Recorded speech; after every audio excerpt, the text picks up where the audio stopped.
The first scene features an imprisoned man named Ray Bradstone, who is on the phone with a woman. At the same time, another prisoner arrives and interrupts the conversation. Ray tries to avoid conflicts, but when the prisoner keeps on, he takes action. With a single punch to the face, he knocks him out. A few days later, Ray is finally released from prison after serving a 7-year sentence. Before leaving, he hands some books he had been reading to the prison warden. Shortly, a man named Philip LaRue arrives in his nice car and invites Ray to rob a bank. It's revealed that Philip was his accomplice in the crimes he committed in the past. Philip tries to convince him to join him in another robbery, also offering him a ride in his car. Hearing all this, Ray comes to a halt and expresses his desire to drive the car. Thinking Ray is convinced, Philip lets him get into the driver's seat, but Ray drives away, leaving him behind. When he gets to his place, he keeps looking at a picture of his wife and daughter, hoping to see them soon. After spending a long time in prison, he now decides to become a better person and give up all his bad habits. The next day, Ray goes to see his wife Lynn Bradstone and his daughter Sally Bradstone. Despite the fact that she hasn't seen him in a long time, Lynn has a negative reaction and expresses that she doesn't want to be with him. She believes that he's irresponsible and untrustworthy because he's unable to fulfill his responsibilities as a husband and father. While they're conversing, Sally returns from school and, just as her mother, she's also bothered by his presence. Following this, the mother and daughter walk inside and close the door on him. The next day, Ray shows up at Sally's school and apologizes to her, but she's still disappointed in him. He tries to persuade her that he's changed for the better and that he'll always be by her side from now on. However, she does not believe him and walks away coldly. Not long after, Ray hears a sound of firecrackers, and when he reaches there, he notices a bunch of schoolboys fighting. He quickly divides the front of him, making him upset. After a while, Ray again tries to persuade her that he'll make his family happy. However, Lynn claims that he won't be able to change anything because he doesn't even have a job. Recognizing that he needs money, Ray visits several organizations in search of a job, but gets rejected almost immediately because of his criminal application. His day is made even worse when he discovers that his apartment is on fire. With nothing else to do, Ray reluctantly decides to join Philip's team in their plan to rob a bank. In the next, we see Ray, Philip, and 2 other accomplices driving toward the bank. On their way, Goldie doesn't stop blabbering. So Ray explains that the only thing he enjoyed about prison was being away from all of them.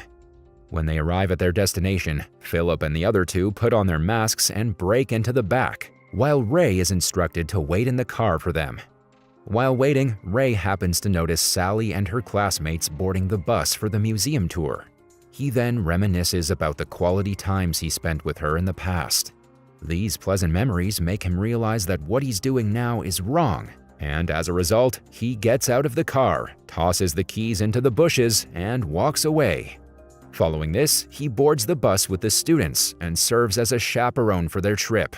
When Sally notices him, she becomes angry and asks him to get off. However, he ignores her, believing that if he leaves, he will lose his daughter forever. On the other hand, Philip and the gang rob the bank and rush to the car with money, only to discover that Ray has gone and the car keys are missing.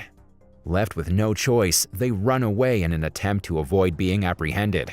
However, Dale runs in the direction of the school bus, causing him to trip over and drop the money bag.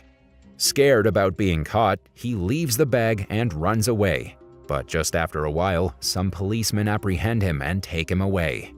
Meanwhile, Philip and Goldie steal a car in order to flee, and while driving, they spot Ray on the school bus. Enraged at the betrayal, back to the school bus. He also activates the fire alarm, prompting all visitors to rush outside. After this, when no one is looking, he confronts the 2 in the restroom and beats them up. Then he explains that he's changed his mind and no longer wants to be involved with them. Following this, Ray drives the students to the next location of their study tour. After they arrive at their destination, he waits for them to get off and then searches the bus trunk. Surprisingly, he finds the bag containing money. At first, greed sets into his mind, and he thinks of keeping it, but soon he remembers his family and decides to return the money in order to put an end to this ordeal. He calls Philip, who's standing across the street, and heads towards them with the money bag. But at the same time, police arrive, prompting the thugs to flee. Philip finally calms Sally down. In the meantime, he notices the detectives nearby and realizes that he is a target. So he asks that Sally bring the money bag from his room.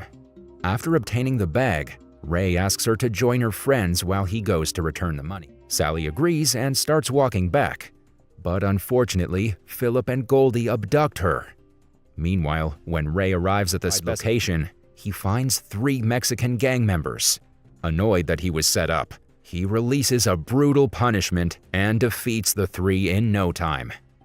Soon after, he receives a phone call from Philip, who reveals that his daughter has been kidnapped.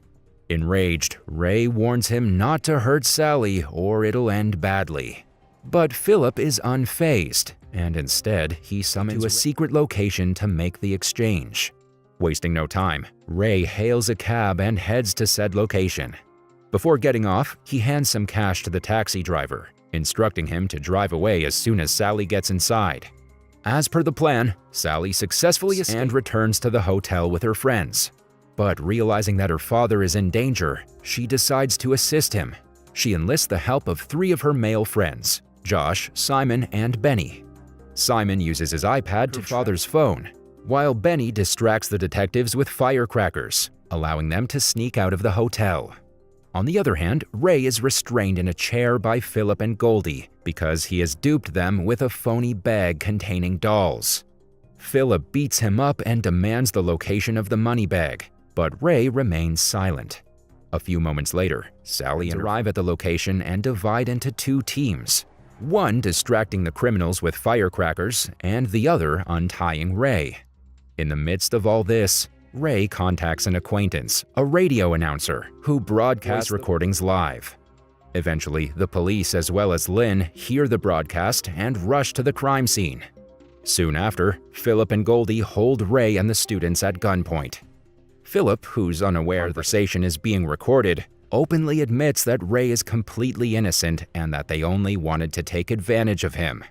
The 2 are about to shoot them all, but at the same time, the police arrive and apprehend the 2 criminals. Finally, Ray is declared innocent because he was on the bus with the students when the robbery occurred. Not long after, Lynn also arrives and gets relieved that her daughter is fine. But she slaps her ex-husband for endangering the children's lives. Ray doesn't react and simply says that he's turned into a better person. In the final scene, Ray is at the radio station when he receives a call from Philip asking for his advice on how to adjust to life in prison. Ray mentions the 3 essentials: confront it, be truthful, and sleep with the bag against the wall.